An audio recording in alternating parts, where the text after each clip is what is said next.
अस्सलाम वालेकुम। यूएई में जिन जॉब्स की बहुत ज़्यादा सैलरियाँ होती हैं यानी अच्छी सैलरियाँ होती हैं और उस यूएई के अलावा और भी जो मुल्क हैं उनमें इन जॉब्स की डिमांड बहुत ज़्यादा होती है और अच्छी सैलरी होती है।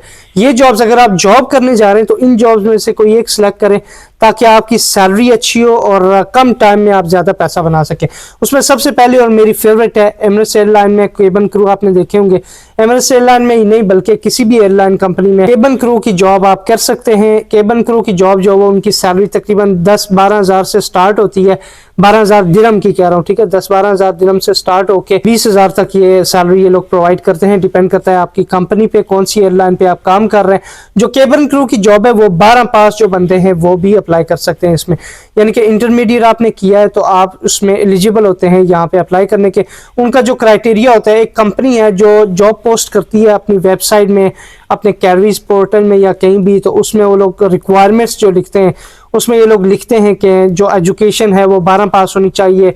जो भी है 10-12 पास, ठीक है। 12 पास वो लोग अप्लाई मतलब कर सकते हैं, कोई भी है तो वो रिक्वायरमेंट्स डालते हैं। उसके साथ साथ मैंने एक एक्सपर्ट से पूछा था, आप कह सकते हैं कि वो बंदा जो है वो एयरलाइन कंपनी में काम करता है। मैं कहा जब लोग सीवी भेजते हैं, मुझे काफ़ी क्वेश्चंस आते हैं कि सीवी भेजते हैं पर सीवी सिलेक्ट नहीं होती, उसका क्या मकसद होता है, यानी क्या मतलब होता है, क्यों सिलेक्ट नहीं होती, क्या रीज़न होती है। तो उसने ये रिप्लाई किया था कि जब आप सीवी अप्लाई करते हैं, आपकी रिक्वायरमेंट्स जो भी होती हैं उनको अगर आप मेट करते हैं तो आपकी अगर सीवी उनके तरीके से नहीं बनी हुई तो भी आपको इंटरव्यू की कॉल आना मुश्किल है। और दूसरा ये है कि जब आप अपनी प्रोफाइल बनाते हैं किसी एयरलाइन कंपनी में, क्योंकि एयरलाइन कंपनी में जब आप अप्लाई करते हैं ऑनलाइन तो उसके लिए आपको प्रोफाइल बनानी पड़ती है। प्रोफाइल में अपनी जो डिटेल्स वगैरह डालते हैं उसमें आपकी जो पिक्चर है, पिक्चर वो क्लीन शेव वाली होनी चाहिए, क्योंकि दाढ़ी वाले लोग जो है वो जब अपलोड करते हैं तो स्पेशली इन कंपनीज में ये लोग मोस्टली कम ही हायर करते हैं जिनकी दाढ़ी होती है, और जब पुराने हो जाते हैं तो वो अलाउ हो जाता है आहिस्ता आहिस्ता। पर यह है कि जिनकी दाढ़ी होती है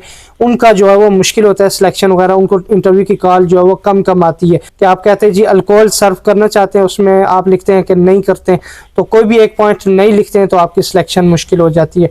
बहरहाल अगर आप करना चाहते हैं तो आप करें, आपकी मर्जी है, कोई मतलब हर किसी का अपना पॉइंट ऑफ व्यू होता है। दूसरी जॉब है जी बैंकिंग की, ठीक है। बैंक मैनेजर की जॉब अगर आपको लग जाती है तो तकरीबन 40 से 50 हज़ार दिरहम आपकी सैलरी होती है, और स्टार्टिंग के कह रहा हूँ, उसके बाद जो वो बढ़ती जाती है। उसके बाद जी डॉक्टर्स हैं। डॉक्टर्स जो मेडिकल फील्ड है ना, वो कहीं भी आप चले जाएं, किसी भी मुल्क में चले जाएं तो आपको मेडिकल फील्ड में आपकी बहुत रिक्वायरमेंट होती है, ठीक है। तो आपकी जो वो बहुत ज़्यादा कदर होती है, आप कह सकते हैं। तो डॉक्टर की जॉब कर सकते हैं आप, अगर आपने डॉक्टर की डिग्री वगैरह मेडिकल में हासिल कर ली है तो आप किसी बाहर कंट्री में डॉक्टर की जॉब हासिल कर सकते हैं ज़्यादा पैसों के लिए। अगर आपको इज़्ज़त वगैरह चाहिए और अपने मुल्क में ही काम करना है तो मुल्क में भी एक डॉक्टर की हर जगह पे इज़्ज़त होती है, और आपके अपने मुल्क में भी एक डॉक्टर की एक कदर होती है और उसकी रिस्पेक्ट होती है। और उसके बाद है जी और रियल स्टेट, अगर आपने नाम सुना हो तो रियल स्टेट एक ऐसी फील्ड है जिसमें सैलरी तो नहीं होती पर आपकी डील्स लगती हैं उसमें। अगर आपकी डील लग गई तो आप समझ लें कि 6 महीने का एक सेल की डील अगर आपकी लग गई, एक एग्जांपल दे रहा हूँ कि अगर आपने एक जो विला है या एक बिल्डिंग है वो सेल कर दी तो हो सकता है 1 साल की जो आपकी सैलरी है वो एक ही डील में निकल जाए, बाकी जो वो आपका प्रॉफिट होता है। और कई बार ये होता है कि 2-3 महीने आपकी डील नहीं लगती, पर जब लगती है तो उसमें ये होता है कि आपके नेक्स्ट 6 महीने का खर्चा आराम से निकल जाता है। तो रियल स्टेट एक ऐसी फील्ड है जिसमें सैलरी तो नहीं है पर पैसा ही पैसा है, अनलिमिटेड पैसा है। उसके बाद जी लो तबके में आप देखें तो बहुत सारी जॉब्स भी होती हैं। उसके अलावा रियल स्टेट के बाद आप टीचर की जॉब कर सकते हैं। प्रोफेसर जो होते हैं, टीचर्स होते हैं, यूएई में जो वो उनकी बड़ी मांग है, बड़ी कदर है उन लोगों की। और उसके अलावा जो बाकी कंट्रीज हैं उसमें भी टीचर्स वगैरह की बहुत ज़्यादा डिमांड है। आप वहाँ पे प्रोफेसर्स वगैरह के लिए और टीचर वगैरह के लिए, हाँ अगर फ्रेशर बंदा हो तो थोड़ा मुश्किल होता है, उसके लिए आपको सिफारिश वगैरह थोड़ी चलानी पड़ती है। उसके बाद जो जब आपका एक्सपीरियंस हो जाता है गल्फ कंट्रीज का तो बहुत इजी हो जाता है। पर जो फ्रेश बंदा है उसको थोड़ा रेफरेंस या थोड़ी हलचुल करनी पड़ती है, उसके बाद जॉब मिलती है। उसके बाद जी आईटी की फील्ड है। आईटी जो है वो तकरीबन आप कह सकते हैं कि 5,000 से स्टार्ट होके 4-5 हज़ार से स्टार्ट होके 8-10 हज़ार 15 हज़ार तक भी डिपेंड करता है आपकी जॉब पोजीशन पे। तो आईटी फील्ड में तकरीबन 4-5 हज़ार से स्टार्ट होके 10-15-20 हज़ार तक आपको सैलरी मिलती है। उसमें आप डेस्कटॉप सपोर्ट इंजीनियर की आप जॉब देख लें, या वेब डेवलपर जो होते हैं, या किसी तरह की भी जॉब है आईटी रिलेटेड जॉब, उसकी डिमांड बहुत ज़्यादा है। उसके बाद जी एचआर की जॉब है। एचआर एक ऐसी जॉब है, एक वर्ल्ड रेपुटेटेड जॉब है, आप कह सकते हैं एक रिस्पेक्ट वाली जॉब है। इसमें जो है तकरीबन 20 से 25 हज़ार दिरहम आपकी सैलरी लग सकती है प्राइवेट ऑर्गेनाइजेशन में। डिपेंड करता है कौन सी कंपनी में। अगर छोटी कंपनी है तो वो आपको 4,000, 8,000, 10,000, 15,000 भी देती है, पर बड़ी जो ऑर्गेनाइजेशंस हैं वो तकरीबन 20 से 25,000 तक आपको दे देती है। इसी तरह मार्केटिंग है, मार्केटिंग एक ऐसा काम है जो आने वाला दौर जो वो इन्हीं चीज़ों का है।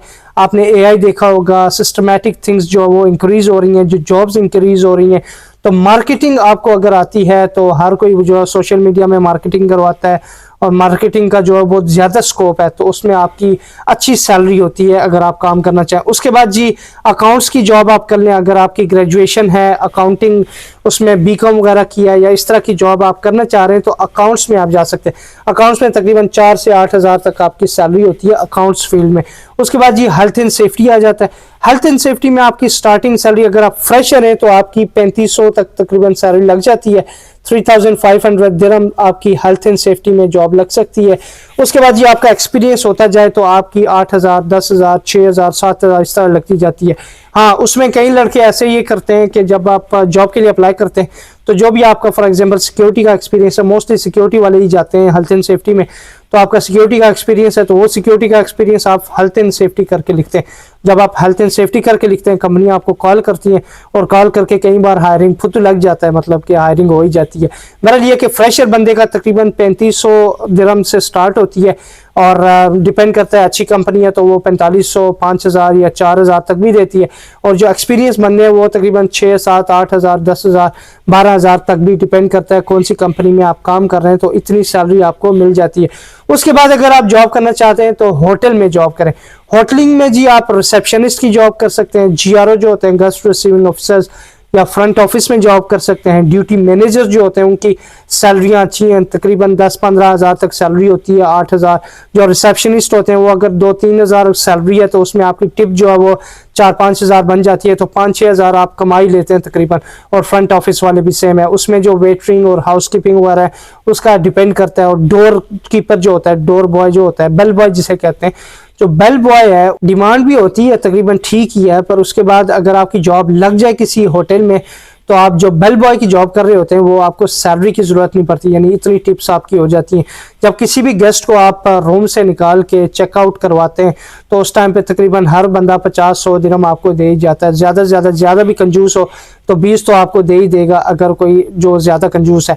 तो आप ये बेल बॉय और होटल्स का duty manager, reception, front office वगैरह इस तरह की जॉब्स कर सकते हैं। उसके बाद है जी पीआरओ की जॉब। पीआरओ या सेल्स एग्जीक्यूटिव जो होते हैं उनकी जॉब आप कर सकते हैं।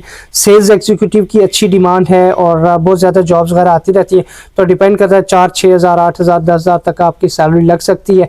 तकरीबन 4 हज़ार कम से कम ये लोग तकरीबन दे ही देते हैं।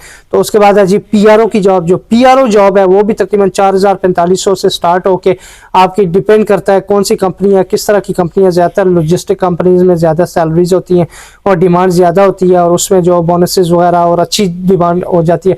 उसके लिए आपके पास ड्राइविंग लाइसेंस होना चाहिए, क्योंकि पीआरओ को घूमना फिरना भी होता है और जो लीगल एक्टिविटीज़ है वो भी देखनी होती हैं, कंपनी की जो रिक्वायरमेंट्स है उनको फुलफिल करना होता है। तो उसके लिए ड्राइविंग लाइसेंस वो लोग मैंडेटरी पूछते हैं अगर आप पीआरओ की जॉब करना चाह रहे हैं। उसके बाद ये इंजीनियर्स वगैरह आते हैं।